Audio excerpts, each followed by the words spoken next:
WhatsApp everyone, नमस्कार सबैजनालाई। म शेफ होमराज। आज चाहिँ म एकदमै इजी झटपट घरमै बन्ने खालेको गाजरको हलुवाको रेसिपी लिएर आइसकेको छु। यसको लागि चाहिँ हामीलाई चाहियो सबैभन्दा पहिले गाजर, दुध, चिनी अनि बटर अथवा घिउ छ भने घिउ लिनुस्। यदि छैन भने चाहिँ तेलमा पनि बनाउन सकिन्छ। यसको लागि कुनै ज्यादा इन्ग्रेडियन्ट चाहिँदैन, एकदमै इजी छ। यो चाहिँ अब जाडोको मौसम पनि आइसकेको छ, सबैले घरमा बनाएर ट्राई गर्नुस् है त। चलो बनाऊ। जो पनि भाँडा तपाईको पास छ त्यसलाई चाहिँ हिट गर्ने।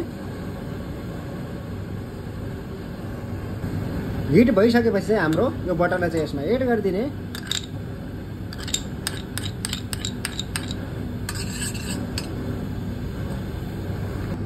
यसरी गरम भइसकेपछि चाहिँ हामीले यो जो हाम्रो कद्दुकस गरेको गाजर छ यसलाई चाहिँ यसैमा हालिदिने। यसले चाहिँ मजाले एकछिन यो हामीले यसमा पकाउनु पर्छ है। एकछिन यसलाई पकाउने यसरी।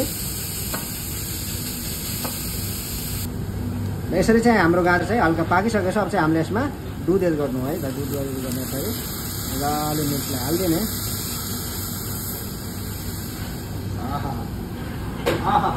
क्या गाजरका हलुवा बन्दैछ, क्या गाजरका हलुवा बन्दैछ। यसरी एकछिन चलाइदिने अनि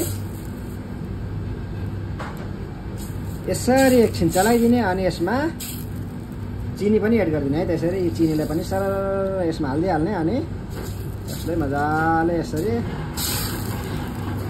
चलाइराख्ने है। यसले चाहिँ स्लो आगोमा पकाउनु पर्छ। यसको फ्लेम चाहिँ हमेसा लो फ्लेममा पकाउनु पर्छ। हाई फ्लेममा चाहिँ फेरि मजाले पाक्दैन है। यसलाई चाहिँ लो फ्लेममा पकाउनु पर्छ यसरी है।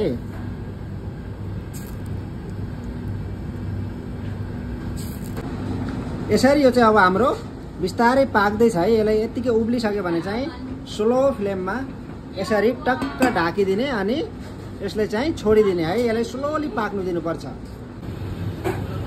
इधर देखाओ जी, यो देखो हमारा हलुवा चाहिँ पाकेर अलमोस्ट सेट भइसकेको छ। यसमा चाहिँ जो पनि तपाईँहरूको पास ड्राई फ्रुट छ त्यो एड गर्न सक्नुहुन्छ। यसरी टक्क लाएर एड गर्ने अनि हल्का मिक्स गर्ने यसरी।